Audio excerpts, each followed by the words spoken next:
ओम शांति। अॼु मुंहिंजी तारीख़ 6/8/2024। मिठा मिठा बाप दादे चवनि था, मिठी मिठी ॿार हाणे विक्रम करणु बंदि करो। श्री हाणे तव्हांखे तव्हांजो विक्रमाजीत संवत शुरू करिणो आहे। तव्हांखे प्रश्न आहे, हर हिकु ब्राह्मण ॿार खे कंहिं हिकु ॻाल्हि में बाप खे फॉलो अवश्य करिणो आहे। हर हिकु ब्राह्मण ॿार खे कंहिं हिकु ॻाल्हि में बाप खे फॉलो अवश्य करिणो आहे। उत्तर आहे, जीअं बाप स्वयं टीचर ठही करे तव्हांखे पढ़ाईंदा आहिनि, ईअं ई बाप जे समान हर हिक खे टीचर ठहिणो आहे। जो बाप पढ़ाईंदा आहिनि उन्हनि खे ॿियनि खे पढ़ाइणो आहे। तव्हां टीचर जा ॿार टीचर, सतगुरु जा ॿार सतगुरु बि आहियो। तव्हांखे सचखंड स्थापना करिणो आहे। तव्हां सच जी नाव ते आहियो। तव्हांजी नैया हिलंदी डुलंदी लेकिन डूबंदी न। ओम शांति। रूहानी बाप भी रूहानी ॿारनि सां रूह रिहान करनि था। रूहनि सां पुछनि था, श्री नई नॉलेज आहे न, मनुष्य खां देवता ठहिण जी नई नॉलेज अथवा पढ़ाई आहे, इहा तव्हांखे केरु पढ़ाईंदो आहे? ॿार ॼाणंदा आहिनि, रूहानी बाप असां ॿारनि खे ब्रह्मा द्वारा पढ़ाईंदा आहिनि। इहो भुलिजणो न खपे।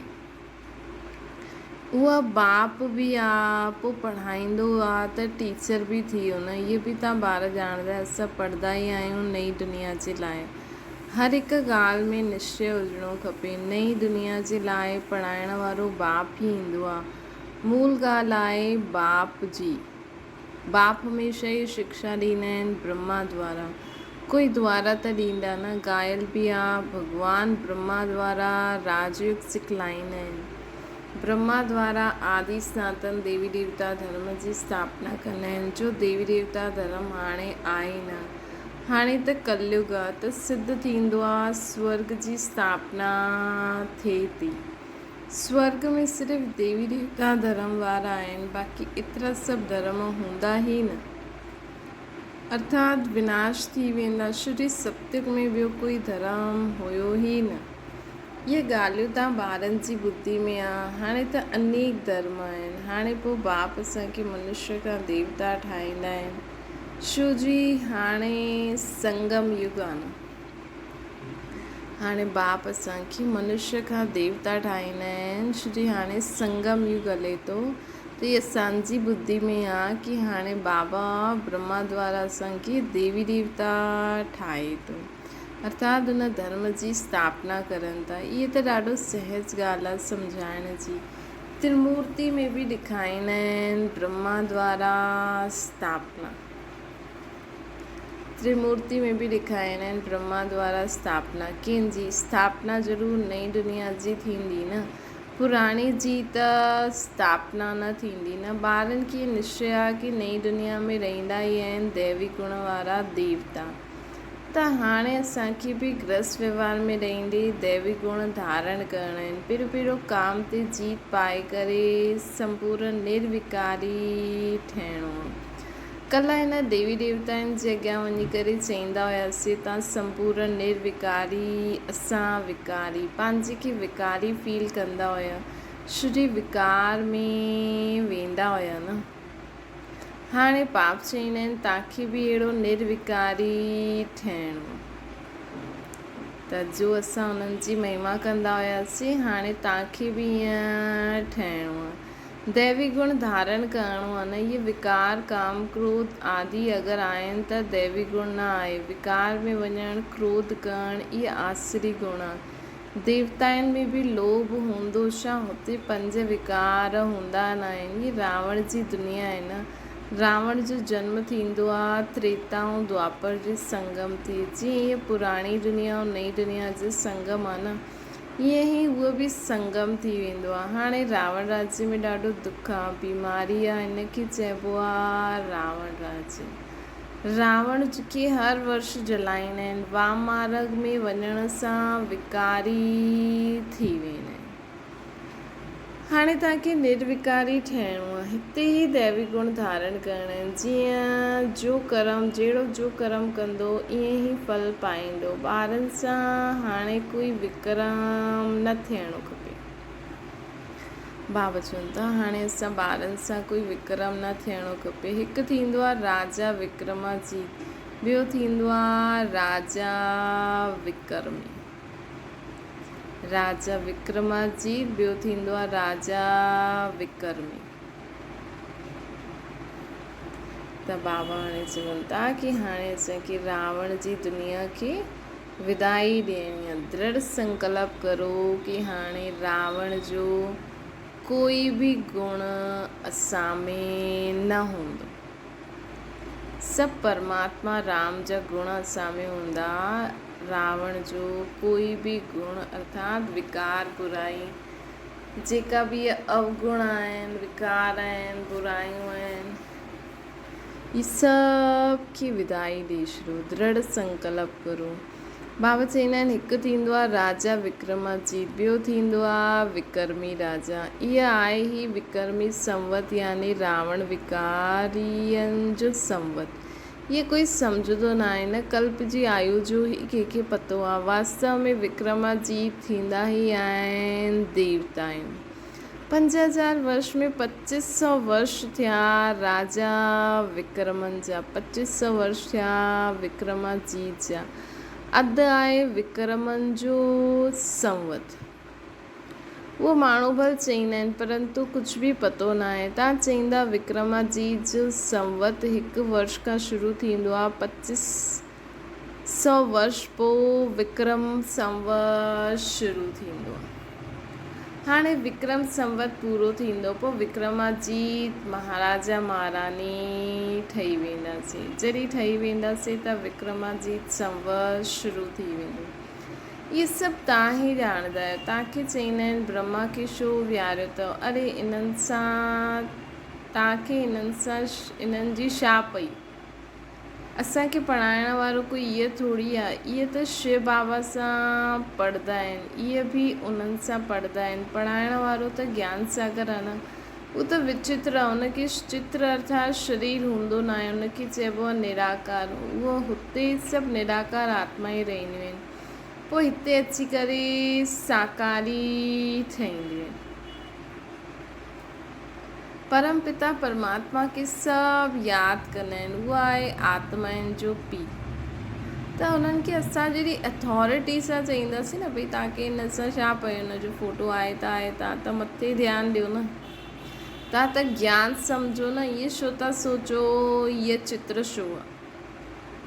हाणे भॻवान वटि शरीर न आहे, हुन पंहिंजो ऊच ज्ञान हिन तन द्वारा ॾिनो अथई। तव्हां तन खे न ॾिसो, तव्हां ज्ञान सम्झो, परमात्मा खे ॼाणो। परमात्मा सां आत्माउनि जो पीउ लौकिक बाप खे परम अक्षर न चईंदासीं। इहा सम्झ जी ॻाल्हि आहे। स्कूल जा स्टूडेंट पढ़ाई ते अटेंशन ॾींदा आहिनि। जॾहिं कोई मर्तबो पाए वठंदा आहिनि, बैरिस्टर आदि ठही वेंदा आहिनि त पढ़ाई पोइ बंदि थी वेंदी आहे न। ईअं थोरी बैरिस्टर ठही करे बि पढ़ंदो न, पढ़ाई पूरी थी वेंदी हुनजी। तव्हां बि देवता ठही वेंदा हो, पोइ तव्हांखे पढ़ाई जी दरकार ई न रहंदी आहे न। तव्हां बि देवता ठही वेंदा हो, पोइ तव्हांखे पढ़ाई जी दरकार ई न रहंदी। 2500 वर्ष देवताउनि जो राज्य हलंदो आहे न। इहे ॻाल्हियूं तव्हां ॿार ई ॼाणंदा आहियो। तव्हांखे पोइ ॿियनि खे सम्झाइणो आहे। इहे बि ख़्यालु रखिणो खपे। पढ़ाईंदा न त टीचर कीअं ठहिरिया? असांखे त बाबा चईंदा आहिनि न की मुंहिंजो फ्रेंड ठहिणो आहे त टीचर ठहो। वैसे त सभी संबंध असांखे बाबा सां निभाइणा आहिनि, लेकिन बाबा चईंदा आहिनि टीचर्स मुंहिंजा फ्रेंड आहिनि। त पढ़ाईंदव न त टीचर कीअं ठहींदव? तव्हां सभु टीचर्स आहियो न, टीचर्स जी औलाद टीचर थी न।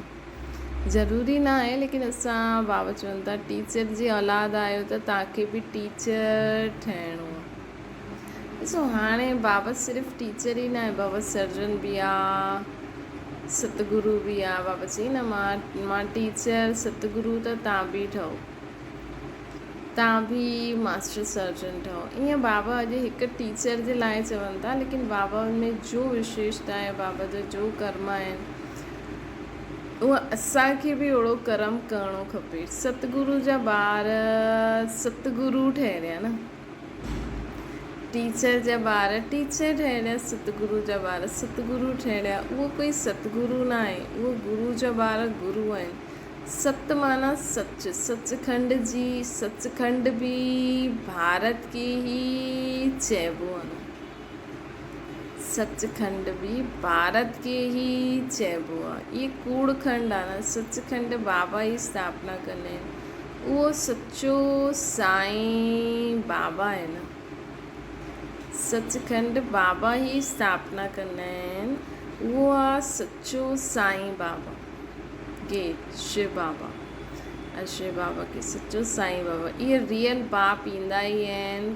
कूड़ बि ॾाढो त कूड़ा बि ॾाढा निकिरी पवंदा आहिनि। जॾहिं रियल बाप ईंदो आहे त कूड़ा बाबा बि ॾाढा निकिरी पवंदा आहिनि। गायन बि आहे न, नैया डोलदी तूफ़ान ईंदो परंतु डूबदी न। ॿारनि खे सम्झाइबो आहे माया जा तूफ़ान ॾाढा ईंदा, उन्हनि सां डिॼणो न आहे। सन्यासी माण्हू तव्हांखे ईअं न चईंदा कि माया जा तूफ़ान ईंदा, उन्हनि खे पतो ई न आहे नैया के पार काथे वठी वेंदा न। हिते त ॾिसो बाबा जे घर में केॾियूं ॻाल्हियूं थींदियूं आहिनि, वैराइटी टाइप ऑफ ॻाल्हियूं, वैराइटी टाइप ऑफ विघ्न, वैराइटी टाइप ऑफ परेशानियूं। लेकिन त बि ॾिसो बाबा जो कार्य कीअं हले थो न। केॾा सारा आत्मायूं शरीर बि छॾंदा आहिनि त बि सुबुह जो संस्कार कयो, बसि वापसि उहो ई पंहिंजो प्रोग्राम शुरू। कोई रुकणो ई न आहे।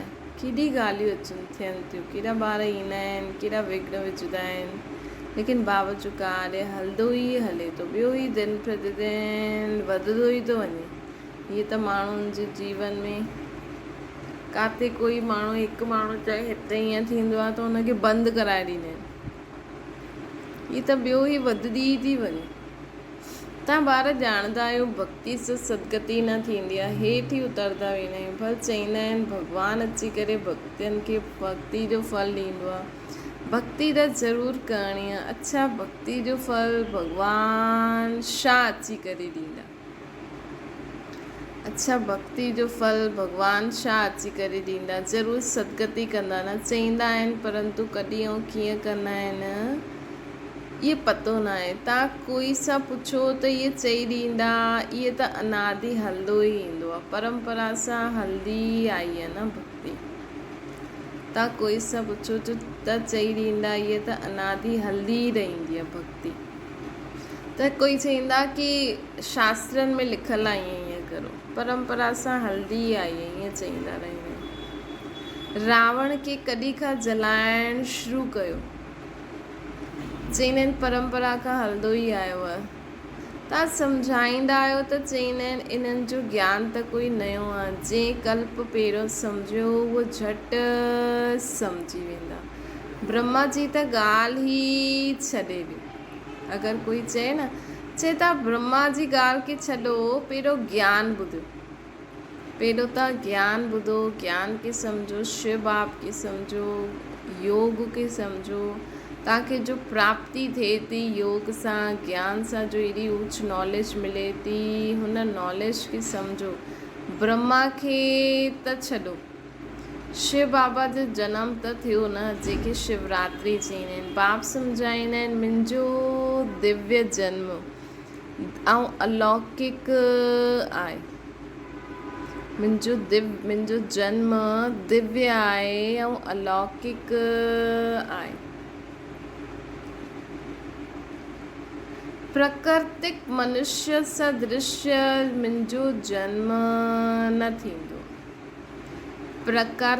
प्राकृतिक मनुष्य सदृश्य जनम न मिलंदो आहे, छोजी उहे सभु गर्भ सां जन्म वठंदा आहिनि, शरीरधारी ठहींदा आहिनि। माता गर्भ में प्रवेश न कंदो आहे, माता गर्भ में प्रवेश न कंदो आहे। इहे नॉलेज सवाइ परमपिता परमात्मा ज्ञान जे सागर सां जे अलावा ॿियो कोई ॾेई ई न सघे, है न, ॿियो कोई ॾेई न सघे। ज्ञान सागर कोई मनुष्य खे न चइबो आहे, इहा उपमा आहे निराकार परमात्मा जी। निराकार बाप आत्मा इनकी पढ़ाईंदा आहिनि, सम्झाईंदा आहिनि त ॿार इन रावण जे राज्य में पाठ वॼाईंदे वॼाईंदे देह अभिमानी ठही आहियो। हाणे आत्मा सभु कुझु कंदी आहे, इहे ज्ञान ई उड़ी वियो आहे। इहे त ऑर्गन्स आहिनि न, मां आत्मा आहियां, चाहे इन्हनि सां कर्म करायां चाहे न करायां, इहा मुंहिंजी मर्ज़ी। त बाबा चवनि था कि इहे त ऑर्गन्स आहिनि, मां आत्मा आहियां, मां इन्हनि सां कर्म करायां न करायां, इहे त मुंहिंजी मर्ज़ी। त बाबा चवनि था हीअं ख़ुदि सां ॻाल्हियूं करो। निराकारी दुनिया में त शरीर रहित वेठा रहंदा आहिनि, निराकारी दुनिया में त शरीर रहित वेठा रहंदा आहिनि। हाणे तव्हां पंहिंजे घर खे बि ॼाणे विया आहियो, उहो माण्हू पोइ घर खे ईश्वर मञी वठंदा आहिनि, ब्रह्म ज्ञानी तत्व ज्ञानी आहिनि, चवंदा आहिनि ब्रह्म में लीन थी वञो। अगरि चए ब्रह्म में निवास कंदा आहियूं त ईश्वर अलॻि थी वियो, है न, उहो चवंदा आहिनि ब्रह्म में लीन थी वेंदासीं। लेकिन अगरि चवनि कि असां ब्रह्म में निवास कंदासीं वञी करे त मतिलबु ईश्वर अलॻि थी वियो, ॾिसो केॾी गहरी ॻाल्हियूं आहिनि न। इहे त ब्रह्म खे ई ईश्वर चई ॾींदा आहिनि कि ब्रह्म ई ईश्वर आहे, असां उन में ई लीन थी वेंदासीं। इहे बि ड्रामा में नूंद आहे, बाप खे बि भुलिजी वेंदा आहिनि। जो बाप विश्व जो मालिक ठाहींदो आहे उन्हनि खे त यादि करिणो खपे न, छोजी उहो ई स्वर्ग ठाहिण वारो आहे। हाणे त तव्हां सपुरुषोत्तम संगम युगी ब्राह्मण आहियो, तव्हां उत्तम पुरुष ठहींदा आहियो। कनिष्ठ पुरुष उत्तम खे अॻियां मथो टेकंदो आहे, जो कनिष्ठ पुरुष आहे उहो उत्तम जे अॻियां मथो टेकंदो आहे। देवताउनि जे मंदर में वञी करे केतिरी महिमा ॻाईंदा आहिनि न। हाणे तव्हां ॼाणंदा आहियो हम सो देवता ठहींदा आहियूं, इहा त ॾाढी सिंपल ॻाल्हि आहे। वैराइटी विराट रूप जे बारे में बि बतलायो आहे न, हम सो ब्राह्मण, हम सो देवता, हम सो क्षत्रिय, हम सो वैश्य, हम सो शूद्र ठहींदासीं। पोइ शिव बाबा ऐं ब्राह्मणनि खे गुम करे छॾियो, लेकिन असां शुरू खां यादि करो, हम सो निराकार आत्मा, हम सो देवता, हम सो क्षत्रिय वैश्य शूद्र, हम सो ब्राह्मण। त ईअं विराट चक्र आहे न, इहे त सिर्फ़ु ॻाईंदा आहिनि ब्राह्मण देवता क्षत्रिय, लक्ष्मी नारायण आदि जा चित्र त आहिनि न। त बाबा चवंदा आहिनि बाप अची करे सभिनि खे करेक्ट कंदा आहिनि। बाबा हाणे असांखे हर चित्र जो अर्थ बि सम्झाईंदा आहिनि, तव्हांखे बि करेक्ट करनि था, छोजी भक्ति मार्ग में जन्म जन्मांतर तव्हां जो कुझु कंदा आया आहियो उहो रॉन्ग ई कंदा आहियो न, हिन करे तव्हां तमो प्रधान ठही आहियो। हाणे ई अनराइट, हाणे आहे ई अनराइटियस वर्ड, इन में दुख ई दुख आहे, छोजी रावण जो राज्य आहे, सभु विकार ई आहिनि। रावण जो राज्य आहे अनराइटियस, राम जो राज्य आहे राइटियस। रावण जो राज्य अनराइटियस ॻाल्हियूं सेखारींदो आहे, राम जो राज्य राइटियस आहे। हाणे असां सभु कुझु राइटियस सिखूं था न, इहे कलयुग आहे उहो सतयुग आहे, इहे त सम्झ जी ॻाल्हि आहे। शास्त्रनि खे, इन्हनि खे शास्त्र उठाईंदे कॾहिं ॾिठो आहे छा? पंहिंजो बि नॉलेज ॾींदा आहिनि, रचना जी बि सम्झानी ॾींदा आहिनि। शिव बाबा शास्त्र ॿुधियुनि में उन्हनि जे हूंदा जो पढ़ी करे ॿियनि खे ॿुधाईंदा हूंदा। त इहे सभिनि जो सुखदाता हिकु बाप ई आहे, शिव बाबा, उहो ई उचते उच बाप आहे, उन्हनि खे परम पिता परमात्मा चइबो आहे न। बेहद जो बाप ज़रूरु बेहद जो ई वरसो ॾींदा। 5000 वर्ष पहिरियों तव्हां स्वर्गवासी ठहिया आहियो, हाणे नरकवासी आहियो न। हिन रावण राज्य में बि राजायूं महाराजायूं हूंदा आहिनि। 5000 वर्ष पहिरियों असां स्वर्गवासी हुआसीं, हाणे नरकवासी आहियूं। हिन रावण राज्य में बि राजायूं महाराजायूं हूंदा आहिनि न। उहे ॾाढा साहूकार हूंदा आहिनि, उहे कम साहूकार हूंदा आहिनि। उन्हनि खे कोई सूर्यवंशी चंद्रवंशी न चईंदासीं, हिननि में साहूकारनि खे महाराजा जो कलप मिलंदो आहे। कम साहूकारनि खे राजा जो लक़ब मिलंदो आहे, मतिलबु टाइटल। हाणे त आहे ही प्रजा जो प्रजा ते राज। पोइ बि आहिनि लेकिन उन्हनि जी हलंदी न आहे। हाणे त गवर्नमेंट जी हलंदी आहे लेकिन आहिनि धणी धोणी त कोई आहे न। राजा जो प्रजा, राजा खे प्रजा अन्नदाता समझदी आहे। हाणे त उहो बि विया, बाक़ी प्रजा त ॾिसो प्रजा जो छा हाल आहे, है न। लड़ाई झगड़ो आदि केतिरो आहे, ॾिसो केतिरी लड़ाई थी थिए चारों तरफ़, ॾिसो काथे न काथे लड़ाई थिए ई थी। हाणे तव्हांजी बुद्धि में आहे, आदि खां अंत ताईं सॼी नॉलेज असांजी बुद्धि में आहे न। रचयिता बाप हाणे प्रैक्टिकल में हिन सृष्टि ते आहिनि। सृष्टि हिन दुनिया खे कीअं थी ॾिसे, ऐं असां बाबा जा ॿार बाबा जी ज्ञान सां हिन दुनिया खे कीअं था ॾिसूं। असां किथे ॾिसूं था लड़ाई थी थिए त असां ख़ुशि था थियनि ऐं दुनिया वारा परेशान था थियनि। रचयिता बाप हाणे प्रैक्टिकल छो ख़ुशि था थियूं, छो जो हिन ई दुख खां पोइ सुख ईंदो न। लड़ाई थींदी, नर्क ख़तमु थींदो, तॾहिं त स्वर्ग ईंदो न। त सुख जा ॾींहं आया की आया। बाबा चवनि था रचयिता बाप हाणे प्रैक्टिकल में आहे, जंहिंजी पोइ असां भक्ति मार्ग में कहानी ठहींदी। हाणे तव्हां बि प्रैक्टिकल में आहियो, अधु कलाक तव्हां राज्य कंदव, पोइ कहानी थी वेंदी।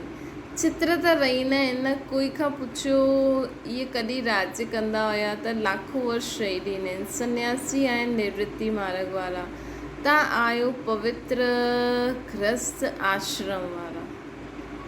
पोइ अपवित्र गृहस्थ आश्रम में वञिणो आहे। स्वर्ग जी सुख त कोई ॼाणंदो ई न आहे। निवृत्ति मार्ग वारनि खे कॾहिं प्रवृत्ति मार्ग सिखलाए, निवृत्ति मार्ग वारा त कॾहिं प्रवृत्ति मार्ग सिखलाए न सघनि, न। केॾा इहे निवृत्ति मार्ग वारा माण्हू प्रवृत्ति मार्ग वारे माण्हुनि खे ठगी करे वेठा आहिनि, है न। ईअं करायो त तव्हांजी गृहस्थी में सुख शांती ईंदो, ईअं ईंदो। ख़ुदि त निवृत्ति मार्ग वारे, उन्हनि खे छा पतो ईअं करण सां गृहस्थी में सुख ईंदो। स्वर्ग जा सुख कोई ॼाणंदो ई न आहे। अॻियां त जंगल में रहंदा हुया, उन्हनि में ताक़त हुई, जंगल में ई उन्हनि खे भोजन पहुचंदो हुयो। हाणे उहा ताक़त ई न रही आहे। जीअं तव्हां में बि उहा राज्य करण जी ताक़त हुई, हाणे किथे आहे, हाणे भरिजे थी न। हाणे असां में उहा ई ताक़त भरिजे थी। हाणे उहा ताक़त न रहंदी आहे, हाणे भरिजे थी। भारतवासियुनि जो असुल जो धर्म हुयो उहो हाणे न आहे, अधर्मी थी विया आहिनि। बाबा चवनि था अधर्मी थी विया आहिनि। बाप चवंदा आहिनि मां अची करे धर्म जी स्थापना कंदो आहियां, अधर्म जी विनाश कंदो आहे। अधर्मियुनि खे धर्म में वठी करे ईंदो आहे, बाक़ी जो बचंदा आहिनि उहे विनाश थी वेंदा आहिनि। जो मुंहिंजो चयो मञी करे धर्मी ठहींदा आहिनि उन्हनि खे मां पोइ स्वर्ग में मोकिले छॾंदो आहियां। बाक़ी अधर्मियुनि जो विनाश कराए पोइ उन्हनि खे परमधाम में मोकिले छॾंदो आहे। पोइ बि बाप ॿारनि खे सम्झाईंदा आहिनि कि सभिनि खे बाप जो परिचय ॾियणो ज़रूरु आहे। असांखे ज़रूरु ॿुधाइणो आहे कि असां आत्मा ई आहियूं, असांजो पीउ परमात्मा आहे। पोइ कंहिंखे ॻाल्हि सुठी लॻे थी, जचे थी, सम्झ में अचे थी, हिन ॻाल्हि खां पोइ कुझु ॿियो ॼाणण जी इच्छा थी थिए त उहो पाण ई अची वेंदो। बाबा चवनि था कि बाप खे ई दुखहर्ता सुखकर्ता चइबो आहे। जॾहिं ॾाढो दुख हूंदो आहे तॾहिं ई बाप अची करे असां आत्माउनि खे सुखी ठाहींदा आहिनि। इहे बि अनादि ठहियल हिकु खेल आहे। अच्छा, मीठी मीठी सिकी लदे ॿारनि प्रति माता पिता बाप दादा जो यादि प्यार ऐं गुड मॉर्निंग। रूहानी बाप जी से सभिनि रूहानी ॿारनि खे नमस्ते। असांजी बि रूहानी माता पिता बाप दादा खे यादि प्यार गुड मॉर्निंग ऐं नमस्ते। धारणा जे लाइ मुख्य सार हिन पुरुषोत्तम संगम युग ते उत्तम पुरुष ठहिण लाइ आत्म अभिमानी ठहिण जो पुरुषार्थ करणो। सत्य बाप मिलियो त कोई भी असत्य अनराइटियस कम न करणो। असांखे सत्य बाप मिलियो आहे न, त कोई भी असत्य अनराइटियस कम न करणो असांखे। ये ध्यान रखो, संकल्प करो मां सत्य बाप जी संतान सत्य स्वरूप आहे। मूंखां सपने में भी असत्य कार्य न थी सघंदो आहे। पंहिंजे मन बुद्धि संस्कार स्थूल कर्मेंद्रियनि खे असां हिकदमि लॉक करे छॾियो। कोई भी असत्य कार्य मूंखां न थी सघंदो। ॿियो आहे माया जे तूफ़ाननि सां डिॼणो न आहे। सदा यादि रहे सत जी नैया हिलंदी डुलंदी लेकिन डूबंदी न। सतगुरु जा ॿार सतगुरु ठही सभिनि जी नैया पार लॻाइणी। नैया हिलंदी डुलंदी लेकिन डूबंदी न। सतगुरु जा ॿार असां सतगुरु आहियूं। सतगुरु ठही सभिनि जी नैया खे पार लॻाइणो। वरदान आहे सहज योग जी साधना द्वारा साधननि ते विजय प्राप्त करण वारा प्रयोगी आत्मा ठहो। साधननि जे हूंदे साधननि जो प्रयोग साधननि खे प्रयोग में लाहींदे योग जी स्थिति डगमग न थिए। साधननि जे हूंदे साधननि जो प्रयोग साधननि खे प्रयोग में लाहींदे हुए सभु साधननि खे यूज़ कंदे हुए असांजो बाबा सां असांजो डिस्कनेक्शन न थिए। योग जी स्थिति डगमग न थिए। योगी ठही प्रयोग करणु हिन खे चइबो आहे न्यारो। बाबा जी यादि में असां कोई चीज़ खे यूज़ कंदासीं न त उहो न्यारोपन अनुभव थींदो आहे, पाण खे बि ॿियनि खे बि। हूंदे उहे निमित मात्र अनासक्त रूप सां प्रयोग करो। अगरि इच्छा हूंदी त उहो इच्छा सुठो ठहिण न ॾींदी। असां वटि आहे त यूज़ करो, न त वठी करे बि यूज़ करो। लेकिन बाबा खे यादि करे, बाबा खे ॿुधाए करे, बाबा सां पुछी करे महिनत करण में ई अगरि असां ख़ुदि जी इच्छा सां कंदासीं त सुठो बि न ठाहींदासीं, महिनत बि लॻंदी। हुन समय तव्हां साधना में रहण जो प्रयत्न कंदा ऐं साधन असांखे पंहिंजी तरफ़ खींचदा। अगरि असांजी इच्छा हूंदी न,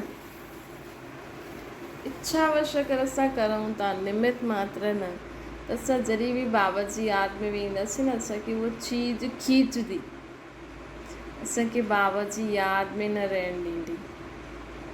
हिन करे प्रयोगी आत्मा ठही सहज योग जी साधना द्वारा साधननि जे मथां अर्थात प्रकृति जे मथां विजय पायो। हिन करे सहज योग द्वारा प्रयोगी आत्मा ठही कि मां बाबा जी यादि में इन चीज़ खे यूज़ कंदुमि। इन रीति यूज़ करे साधना द्वारा सहज योग जी साधना द्वारा साधननि जे मथां अर्थात प्रकृति जे मथां विजयी ठहो। अच्छा, स्लोगन आहे त असांखे छा करिणो आहे, सभु कुझु यूज़ कंदे हुए बि बाबा जी यादि में कार्य करो। अगरि तव्हांखे कोई चीज़ जी ज़रूरत बि लॻे थी त बाबा खे यादि करे, बाबा खे ॿुधाए करे, बाबा सां गॾु जीअं असां उहो चीज़ वठूं था त असां उहो चीज़ हूंदे हुए बि यूज़ कंदे हुए बि असांखे उहो बाबा जी यादि सां डिस्कनेक्ट न कंदी। स्लोगन आहे स्वयं संतुष्ट रही सभिनि खे संतुष्ट करणु, ये ही संतुष्ट मणि ठहिणु। स्वयं संतुष्ट रही करे, सभिनि खे संतुष्ट करिणो आहे असांखे, इहे ई संतुष्ट मणे ठहिणो आहे। अच्छा, ओम शांति। बाबा खे यादि करो।